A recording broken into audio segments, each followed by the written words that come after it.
Menutup rapat paripurna pada siang hari ini. Izin pimpinan. Monggo. Terima kasih waktunya, Matur Husairi dari Partai Bulan Bintang. Saya sebenarnya berharap Ibu Gubernur yang hadir pada rapat paripurna ini, tapi ternyata diwakilkan ke Pak Sekda. Ada suatu persoalan yang perlu kita sikapi serius di masa PPDB 2023 ini. Meskipun ini menjadi bagian dari wewenang kami di Komisi E, tapi saya ingin menyampaikan bahwa PPDB kita ini sangat bermasalah. Bahkan Ombudsman menyatakan yang paling banyak problem di Provinsi Jawa Timur. Saya mencoba untuk membaca Pergub, kemudian keputusan Kepala Dinas Provinsi Jawa Timur terkait dengan juknisnya. Memang banyak celah yang bisa dimanfaatkan di situ.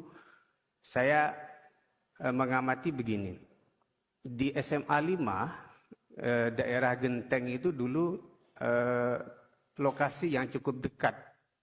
Artinya secara zonasi itu masuk. Tapi saat ini dengan juknis yang sangat luas, akhirnya apa? Masyarakat berbondong-bondong untuk pindah KK, masuk ke KK, entah itu saudaranya, entah itu kenalannya, bahkan dimudahkan dengan hanya selembar surat keterangan domisili. Dan ini akhirnya merampas hak warga Surabaya yang semestinya dia terakomodir dengan sistem zonasi itu. Ini menjadi persoalan yang perlu kita pikirkan bersama dan tidak hanya terjadi di Jawa Timur. Mohon maaf, tidak hanya terjadi di Surabaya, tapi di Jawa Timur juga. Jadi kita mudah-mudahan bisa bagaimana caranya agar ini dievaluasi oleh kementerian termasuk oleh Dinas Pendidikan Provinsi Jawa Timur.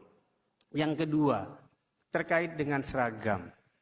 Saya sejak 4 tahun terakhir, ya, seragam ini menjadi persoalan yang serius. Kenapa kemudian pihak sekolah ini buka toko dengan alasan ada koperasi siswa? Padahal ya koperasinya nggak pernah bagi-bagi hasil ke siswanya ketika sudah lulus. Ini kan menjadi persoalan.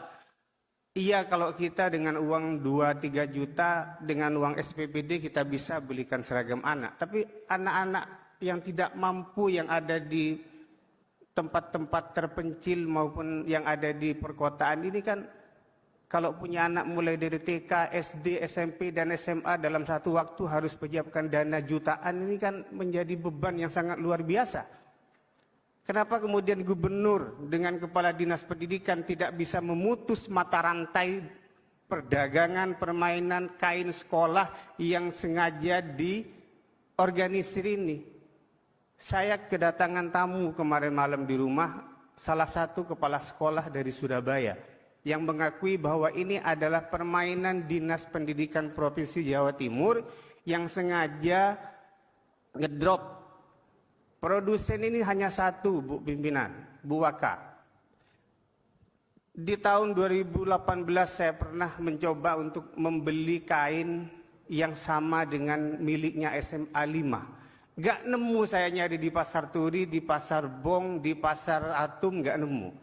Mereka bilang ini nggak dijual di pasaran, Pak. Ini dipesan ke produsen langsung yang harus seragam se-Jawa Timur. Nah, bangsa kita ini mau dicerdaskan, kita mengutamakan atribut sekolah, apa mau mencerdaskan otak dan akhlakul karimahnya? Kan nggak bisa orang diseragamkan semua. Generasi saya, kita yang lahir di tahun 70-an dulu, saya sekolah SMP dan SMA ini abu-abu ya abu-abu, meskipun sedikit cerah atau gelap, ini kan urusan perbedaan warna saja. Yang penting mereka pakai seragam gitu. Jangan kemudian ada keseragaman tapi kemudian dimanfaatkan untuk keuntungan pihak-pihak tertentu. Coba bayangkan jumlah sekolah kita SMA ini 733. Siswanya satu kali penerimaan beberapa ratus ribu, dikalikan ambil standar harga yang dijual oleh pihak sekolah 1.500.000, berapa miliar itu keuntungan yang diambil dengan fee atau komisi sampai 20% umpama. Dan ini diakui oleh kepala sekolah yang datang ke rumah. Ada orang Dignas yang bermain. Jadi saya mohon nanti Pak Sekda tolong disampaikan ke gubernur, putus mata rantai ini. Hentikan jual beli seragam di sekolah, bebaskan rakyat Jawa Timur beli di toko manapun yang diproduksi oleh semua pabrikan yang ada di Jawa Timur. Lah ini kalau sekolah yang jual, toko-toko kita kan nggak bisa jualan. Katanya mau menghidupkan ekonomi masyarakat, tapi sekolah berkedok dengan koperasi sekolah malah menjual seragam, belum lagi atribut yang lain, Pak. Ini saya mohon menjadi perhatian betul, dan saya senang sekali karena pimpinan Komisi E katanya akan memanggil kepala dinas dan semua perangkatnya nanti insya Allah minggu depan. Itu saja mungkin yang bisa saya sampaikan. Terima kasih. Assalamualaikum warahmatullahi wabarakatuh. Assalamualaikum warahmatullahi wabarakatuh. Terima kasih Pak Matur. Yang pertama, Bu Gubernur minta izin bahwa hari ini ada kunjungan Presiden